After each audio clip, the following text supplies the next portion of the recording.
Now, this is the new solenoid. It came yesterday after I got home.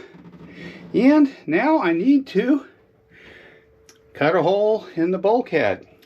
Now there are some wires back there, as you saw, and there are also a couple fuel lines that I need to move. In particular, there's one right behind, attached right behind my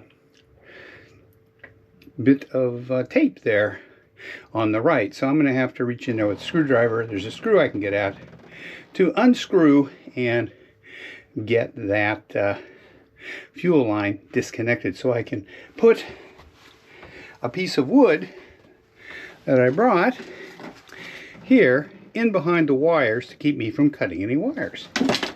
So I'm going to get in there and cut that, or take that screw out and pull that fuel hose down.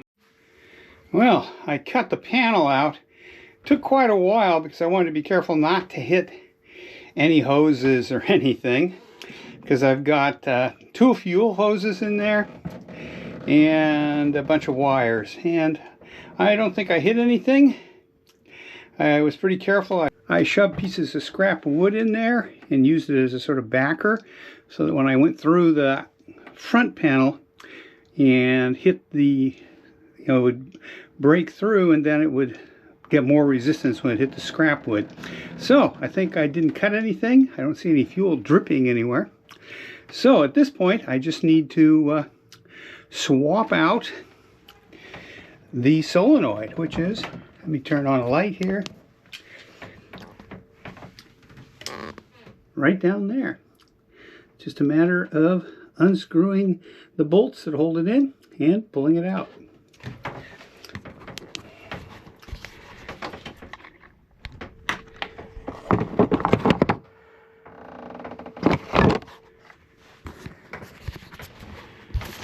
Well, that was a royal pain.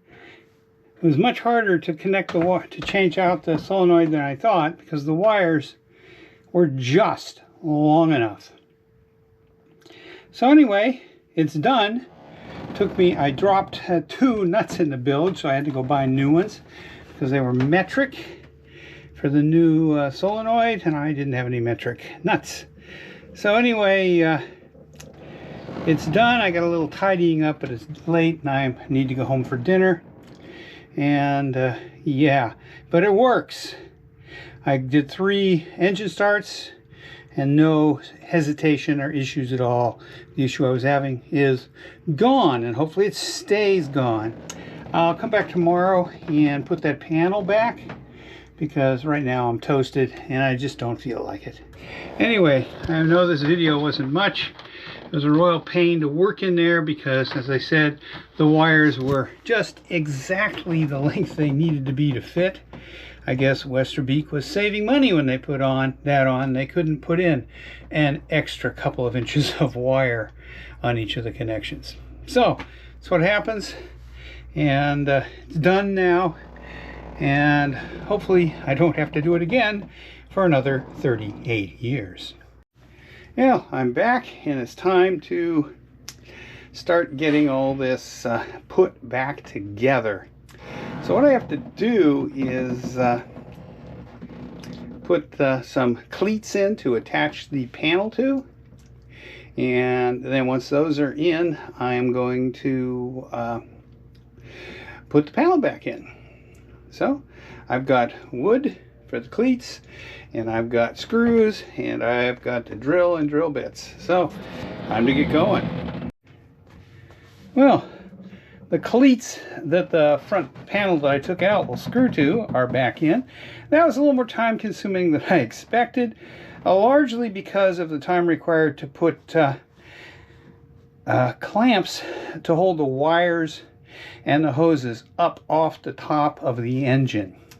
So what I'm going to do now is a little cleanup. I've got some sawdust from drilling in places where I won't be able to sweep it once I put that panel back in. Then I just have to put the front panel back on. And so that's going to take another couple minutes to clean up and put the front panel back on. Well, that panel is back in place, and you'd never know I did anything. Well, you would because of all of the cuts and all the screws. But what the plan is to do one of two things. One is to sand that down through the paint and then use fairing compound to fill the screw holes and the seams, and sand it all flush, and then repaint the entire bulkhead there. That is painted over what used to be wood grain formica. You can see some of it down below. And that's one way to do it. That's if I don't intend to take it out again, because of course to take it out I'd have to expose all the screws, back them out, and take it out, which would mean sanding the paint off. The other thing I can do is I have a fair amount of cherry veneer, 1/16 inch cherry veneer, and I could laminate up some trim to cover those seams and just tack that trim on with stainless steel brads, so it'd be easy to pull off should I ever need to get back in there. Then it's just a matter of backing some screws out, and I have my opening to work back there. That is tempting, but whatever happens is not going to happen until the boat is out of the water, because my wife will not come on the boat for about a month if I paint down here. So yeah, since the end of the season is only about a month and a half away, I don't think I'm going to paint down here, so we'll just wait until the boat's hauled out and then I can work on it. And one way or the other, we will make that disappear. At any rate, I will repaint the bulkhead. That's not a big deal. Just sand the whole bulkhead down and repaint it, and then I'll decide what I'm going to do with those seams.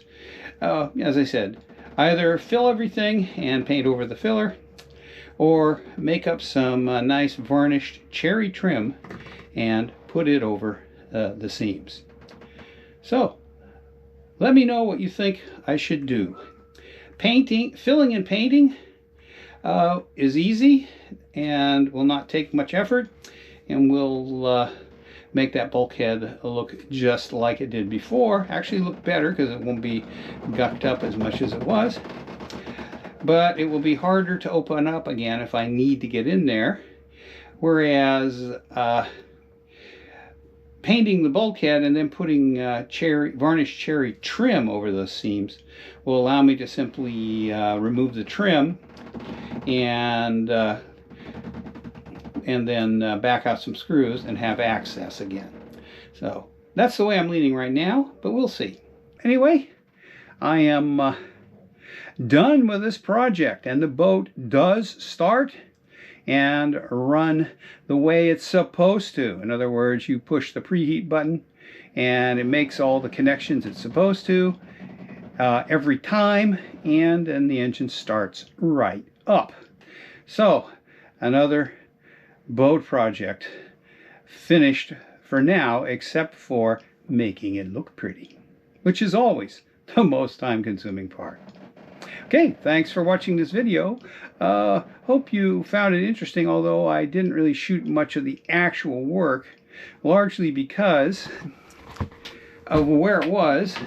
While I'm working back there, I have to stand in front of the spot I'm working in, and you'd have a video of my back mostly as I worked on it. So anyway, it's done there and ready to go.